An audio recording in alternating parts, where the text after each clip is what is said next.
अस्सलाम वालेकुम students, welcome back to my YouTube channel. आज का हमारा टॉपिक मैथमेटिक्स है, chapter number 7 introduction to algebra. आज हम स्टार्ट करेंगे। मेरे पास कमेंट आया था कि चैप्टर नंबर 7 स्टार्ट करवाने, that's why I am starting this chapter. Without time wasting हम मूव करते हैं इसके एक्सरसाइज पे। वीडियो स्टार्ट करने से पहले चैनल को सब्सक्राइब कर दें, वीडियो को लाइक भी कर दें ताकि आने वाली न्यू वीडियोज़ की अपडेट्स आपको मिलती रहें। Exercise 7A question number 1 simple, आपके पास ट्रू फॉल्स हैं, ठीक है। अच्छा, 0 इज़ अ होल नंबर, 0 जो है होल नंबर है। ऑब्वियसली सी बात है कि जो होल नंबर होल काउंटिंग होती है हमारे पास 0 से स्टार्ट होती है एंड सो ऑन आगे तक चलती है, ठीक है। तो 0 होल नंबर है। अब कह रहे हैं 5 + 9 18 - 5 के इक्वल होगा या नहीं। तो पहले हम इसको सॉल्व करके देखते हैं।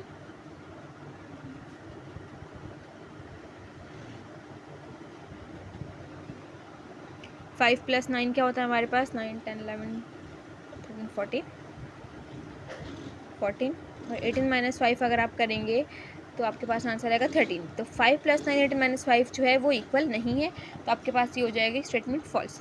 2 is the only even prime, 2 जो है सिर्फ एक ही इवन प्राइम है जी। जो प्राइम नंबर्स होते हैं, मैंने आपको चैप्टर नंबर 2 या 3 जब समझा रही हूँ प्राइम नंबर की डिटेल्स बताई थी पूरी। तो प्राइम नंबर जो है वो नंबर्स होते हैं जो सिर्फ अपने टेबल में आते हैं। 2 है एक वाहिद प्राइम है, इवन प्राइम नंबर है जो सिर्फ इवन है, ट्रू। 17 एक नेचुरल नंबर, 17 नेचुरल नंबर है, ट्रू। अच्छा, 7 को मल्टीप्लाई करेंगे कि 21 आ जाए, और मल्टीप्लाई करें ट्राइंगल से, ट्राइंगल जो है 4 के इक्वल है। तो 7 × ट्राइंगल इज इक्वल 21, और जब ट्राइंगल आपके पास किससे इक्वल है, 4 के, ट्राइंगल की जगह 4 पुट करें। 7 4 ज़ा 21, 7 4 21 है, 7 4 ज़ा 28 होता है, ठीक है। तो ये स्टेटमेंट हो गई रॉन्ग आपके पास। 7 4 ज़ा 28 होता है, तो फॉल्स है ये। True false true true and false, ठीक है। अब इसे मूव करते हैं। 4 5 ज़ा 45, नहीं, फॉल्स। 5x + 5 = 10, then x = 1। अच्छा, इस स्टेटमेंट को सॉल्व करते हैं। आपके पास क्या स्टेटमेंट है, 5x + 5 = 10, x आपके पास जो है 1 के इक्वल होगा। x की जगह 1 रखा, सॉल्व कर लो। 5 1 ज़ा 5 + 5 5 + 5 = 10, 10 = 10, दोनों इक्वल हो गए। x जब 1 के इक्वल रखा आपने तो आपके पास दोनों चीज़ें इक्वल आ गई, तो ये ट्रू है, ठीक है। तो 12 + 3 = 3 + 12, कह रहे 12 में 3 प्लस करो या 3 में 12 प्लस करो, आपके पास सेम आंसर आएगा 15, और ये 3 + 12 भी 15, तो ये भी ट्रू हो गया, ठीक है। अब 0.5 = 1.5, 0.5 जो है 1/5 के इक्वल होगा, रॉन्ग। 0.5 और 1/5 जो है हमारे पास आंसर 0.2 करके आंसर आता है, 0.5 नहीं आता। आप कैलकुलेटर में रख के इसको करेंगे तो आपको पता चल जाएगा फॉल्स, ठीक है। अच्छा, अब क्वेश्चन नंबर 2 पे आए, page number 101। Replace the letters by numerals to make the statement true. आपने इन लेटर्स को ऐसे नंबर से रिप्लेस करना है कि आपके पास स्टेटमेंट जो है वो ट्रू आ जाए और सिंपल एक आंसर आ जाए, सिंपल नंबर वाला आंसर आ जाए। चलिए हम सॉल्व करते हैं। क्वेश्चन नंबर 1 एक्सरसाइज 7A है, इसका क्वेश्चन नंबर 1 सॉल्व करते हैं। x + 2 = 9। आपने सिर्फ नंबर वाला आंसर लेके आना है। ये जो x है, सिंपल x की आपने क्या निकालनी है, वैल्यू। तो अब ये x है, आपने x की वैल्यू निकालनी है। 2 इससे प्लस हो रहा है, वहाँ जाके माइनस हो जाएगा।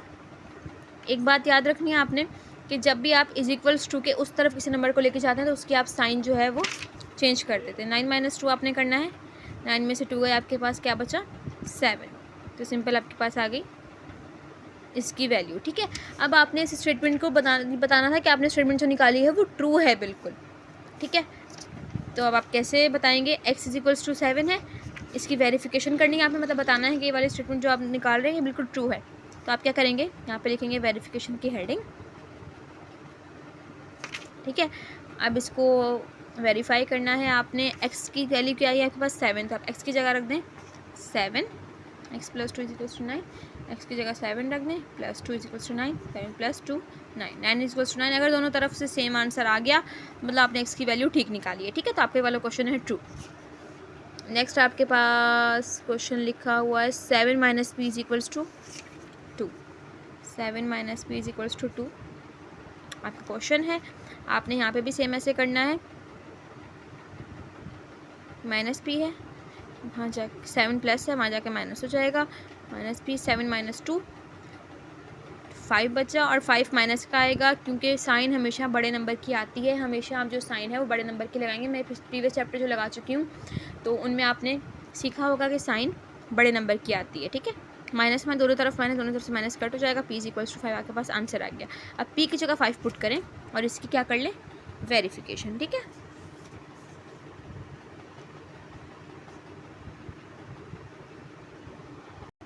वेरिफिकेशन करेंगे। p की जगह आपने रखना है 5, 7 माइनस 5 2 होता है, 2 इक्वल 2, दोनों तरफ से सेम आपके पास आ गया आंसर। ठीक है, तो ये स्टेटमेंट जो है आपके करेक्ट है।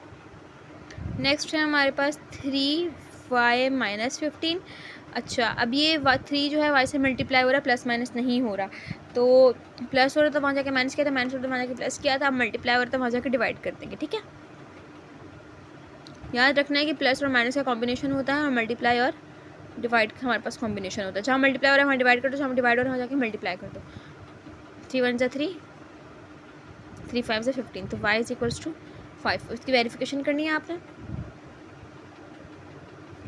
5 की जगह y की जगह ने 5 रखना है, 3 5 ज़ा 15, 15 तो वेरिफिकेशन हो गई। ठीक है, 4 पार्ट देखें, 45 divided by x is equals to 5।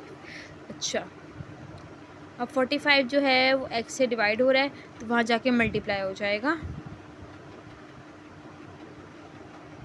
Sorry नहीं, ये ऐसे नहीं होगा, इसको कट करें। 45 जो है वो डिवाइड हो रहा है x से और 5 यहाँ पे सिंपल मल्टीप्लाई हो रहा है, तो आप इसमें से x को वहाँ भेज दें, क्योंकि अगर हम 5 को मल्टीप्लाई करेंगे 45 तो बहुत बड़ा आंसर आ जाएगा। हमने x की शॉर्टेस्ट वैल्यू निकालनी है, याद रखिएगा इन क्वेश्चन में आपने x की शॉर्टेस्ट वैल्यू निकालनी है। तो 45 ये x से डिवाइड हो रहा है तो वहाँ जाके मल्टीप्लाई कर दें, 5 से मल्टीप्लाई कर दिया आपने x। ठीक है, अब x से 5 से मल्टीप्लाई हो रहा है, आपने सिर्फ x की वैल्यू निकालनी है, तो x से इसको अलग कर दें। याद रखना है कि आपने इन वैल्यू, इन जितनी भी चीज़ें हैं इनके अंदर x को अकेला करना है, x के पास कोई भी चीज़ है उसको दूर कर दो। तो 45 ये मल्टीप्लाई हो रहा है, डिवाइड हो जाएगा 545, तो x की वैल्यू आ गई 9। अब वेरिफिकेशन करें, 45 x की जगह 9, 9 डिवाइड होगा 45 से, 9 5 से 45, 5 इक्वल्स टू 5। ठीक है, अच्छा, अब नेक्स्ट क्वेश्चन पे आए। Write following as algebraic expression, इनकी आपने अलजेब्रिक एक्सप्रेशन बनानी है। ठीक है, मतलब अलजेब्रा के अंदर इन चीज़ों की क्या एक्सप्रेशन बनेगी। Question number 3, the sum of plus नहीं p एंड q, p और q का आपने सम करना है। सम का मतलब होता है आपके पास प्लस, p और q का सम करना है मतलब p प्लस q। ठीक है, the difference of a and b when a is greater then b, a और b का आपने बनाना है क्या, डिफरेंस। डिफरेंस का मतलब होता है आपके पास माइनस। कह रहे हैं a जो है b से बड़ा है, जब जो बड़ा होगा वो पहले आएगा, a और b। डिफरेंस का मतलब होता है माइनस, तो आपने माइनस लिखा दिया। a जो है वो b से बड़ा है। 2/3 of x added to 2y, 2/3 of x मतलब 2/3 of x, 2/3 of x added to 2y। ठीक है, ये आपने अलजेब्रिक एक्सप्रेशंस बनानी है। The product of m and n added to their sum. अच्छा, प्रोडक्ट का मतलब होता है मल्टीप्लाई, ठीक है, ऐसे लिख लिया, लेकिन आपने आंसर सिर्फ ये वाले लिखने, product of m and n, m multiply by n। ठीक है, product of m and n, उसके बाद कह रहे हैं एडिड टू देयर सम, और इन्हीं का सम कर दो, इनका प्रोडक्ट करके इन्हीं का सम कर दो। ठीक है, उसके बाद कह रहे हैं the difference of 2p and 3q when 2p is less than 3q। कह रहे हैं आपने डिफरेंस बनाना है किसका, डिफरेंस का मतलब क्या होता है, माइनस 2p और 3q का, और 2p जो है वो छोटा और 3q बड़ा है। जो बड़ा होता है वो पहले आता है, जो छोटा है जो बाद में आता है। ये खुद बताएंगे कौन सा बड़ा है कौन सा छोटा है। ये कह रहे हैं कि 2p जो है वो छोटा है और 3q बड़ा है, बीच में लगा दिया माइनस, इनका डिफरेंस हो गया। 3 times a added to 4 times b, 3 times a added to 4 times b। ठीक है, अच्छा, the sum of m and the quotient of n divided by 2। यहाँ क्या करना है आपने, m का सम करना है और quotient of n divided by 2, simple आपकी इक्वेशन बन गई। ठीक है, अच्छा, आगे मूव करते हैं हम। हमें क्या कह रहे हैं, the quotient of a and b when a is divided by b added to their product. अच्छा, quotient of a and b, a divided by b added to their product. Product का मतलब होता है मल्टीप्लाई, तो इनको add कर दो इन्हीं के मल्टीप्लाई से। ठीक है, अब कह रहे हैं 1/3 ऑफ x, 1/3 ऑफ x का मतलब है 1/3 ऑफ x। ठीक है, 1/3 ऑफ x। उसके बाद कह रहे हैं multiplied by difference of x y, multiply होगा x और y के किससे, एक्स और वाई के डिफरेंस से। अब देखेंगे बड़ा कौन सा छोटा कौन सा है। When X is greater than Y, X जो है वो वाई से बड़ा, मतलब जो बड़ा है वो पहले आएगा। 1/3 of X multiply by product of X and Y when X is greater than Y. तो ये आपकी स्टेटमेंट हो गई करेक्ट, ठीक है। अच्छा 3/4 ऑफ एक्स, 3/4 ऑफ एक्स समझ में आ रहा है आपको, बहुत ईजी चाहिए। 3/4 of x multiplied by the difference of 2p and 5q, 2p is less than 5q, 2p और 5q के डिफरेंस से होगा, और 2p जो है 5q से छोटा है, 5q minus 2p। 3/4 of x, ठीक है, multiplied by the difference of 2p and 5q and 5q is greater then 2p, तो जो बड़ा वो पहले आएगा, डिफरेंस मतलब माइनस। तो ये आपकी 1 2 3 4 5 6 7 8 9 10 स्टेटमेंट हो गई हैं। इनकी हमने अलजेब्रिक एक्सप्रेशंस जो हैं वो बना लिए। क्वेश्चन नंबर 4 मूव करें। Write down separately the terms of the following algebraic expression, in terms को आपने अलग अलग करना है, ठीक है। देखें जो साइन के बाद जो नंबर आता है ना वो आपकी टर्म बन जाती है। मैं समझाती हूँ आपको टर्म और एक्सप्रेशन का डिफरेंस। टर्म किससे कहते हैं हम? टर्म हम कहते हैं इसको, एम एन, ये एम ये एन, ये टर्म्स हैं, अलग अलग टर्म है। जब बीच में साइन आ जाता है ना, कोई भी साइन आ जाता है तो वो एक नंबर को दूसरे नंबर से अलग कर देता है और वो एक चीज़ अलग टर्म बन जाती है, ठीक है। मतलब एम प्लस एन का दो टर्म्स है, एक एम टर्म है एक एन टर्म है, के बीच में साइन आ गई इन दोनों के। अब एक्सप्रेशन किसको कहते हैं? एक्सप्रेशन उसको कहते हैं जिसमें बहुत सारी टर्म्स हो, काफ़ी सारी terms, many terms combine and make expression, ठीक है। बहुत सारी टर्म्स कंबाइन होती हैं, एक्सप्रेशन बना देती हैं, ठीक है। एक्सप्रेशन के अंदर आपके पास ये भी इंक्लूड होता है और कॉमास भी इंक्लूड होते हैं, ठीक है।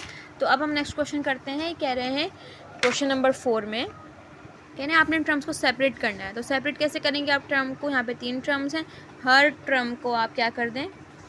सेपरेट। प्लस की जगह कॉमा आ जाएगा, ठीक है, हर जगह कॉमा आ जाएगा और माइनस अपनी जगह पे रहेगा, मतलब सेपरेट हो गए, ए अलग हो गया, बी अलग हो गया और ये अलग हो गया। अब सेकंड वाला question, -2xyz minus 3xy plus z, ठीक है, -2xyz comma -3xy comma z, ठीक है। अच्छा उसके बाद थर्ड एक्सप्रेशन है आपके पास ABC plus 2FGH minus AF² minus BG² minus CH², ठीक है। अब जहाँ पे प्लस है वहाँ कॉमा लगा दें, मतलब माइनस की जगह भी कॉमा लगेगा लेकिन प्लस हट जाएगा कॉमा लगने की वजह से, comma minus AF² comma minus BG² comma CH² minus CH², sorry. तो ये आपका क्वेश्चन नंबर 4 भी डन हो गया। बहुत ही ऐसा क्वेश्चन है। Write down the algebraic expression whose terms are given below. Algebraic expressions बनानी है आपने, इनकी टर्म्स आपको दी गई हैं। कॉमा लगने से पहले, सॉरी मैंने आपको गलत बता दिया था, आई एम सॉरी, प्लस की टर्म चेंज होती है, कॉमा की टर्म चेंज होती है। यहाँ पे लिखा हुआ है m प्लस n, ये पूरी एक टर्म है, ठीक है। अब यहाँ पे मैंने लिख दिया m कॉमा n, तो ये दो टर्म्स है। क्यों मैंने कॉमा लगा दिया? When comma is present, when comma is present term will change, ये बात आपने याद रखनी। मैंने पीछे थोड़ी सी रॉन्ग बात आपको बता दी। प्लस माइनस लगने से टर्म जो है वो चेंज नहीं होती, ये बात मैंने सही बता दी कि many terms combine and make expression, बहुत सारी टर्म्स जो है वो कंबाइन होती है एक्सप्रेशन बनाती हैं, लेकिन साइन लगने से टर्म चेंज नहीं होती, कॉमा लगने से टर्म चेंज होती है, ठीक है। ये बात आप करेक्ट कर। तो आप कह रहे हैं यहाँ पे कि आपको टर्म्स दी गई हैं, आपने इनका अलजेब्रिक एक्सप्रेशन बनानी है, मतलब यहाँ पे सिर्फ कॉमा हटाना है। a माइनस 3b, यहाँ कोई भी साइन नहीं है तो प्लस की साइन, ठीक है। अच्छा क्वेश्चन नंबर 2 आपको दिया गया है -5abc माइनस 7bcd और 3abd। आपने क्या करना है इसको? -5abc, सॉरी कॉमा तो हटाना ही है ना, 7bcd प्लस 3abd, उसके बाद 3u, थर्ड में है 3u माइनस 1/2 gt, तो यहाँ पे 3u कॉमा हटा दिया 1/2 gt। तो ये हो, यहाँ पे हो गई आपकी एक्सरसाइज, सॉरी यहाँ पे हो गई आपकी एक्सरसाइज ख़त्म, ठीक है।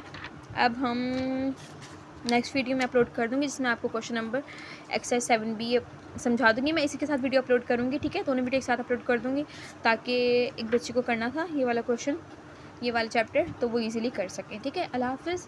वीडियो यहाँ पे एंड होती है। आप अपने फ्रेंड्स को शेयर करना चाहें तो काइंडली कर दीजिएगा और चैनल को भी सब्सक्राइब कर दीजिएगा। अल्लाह हाफ़िज़।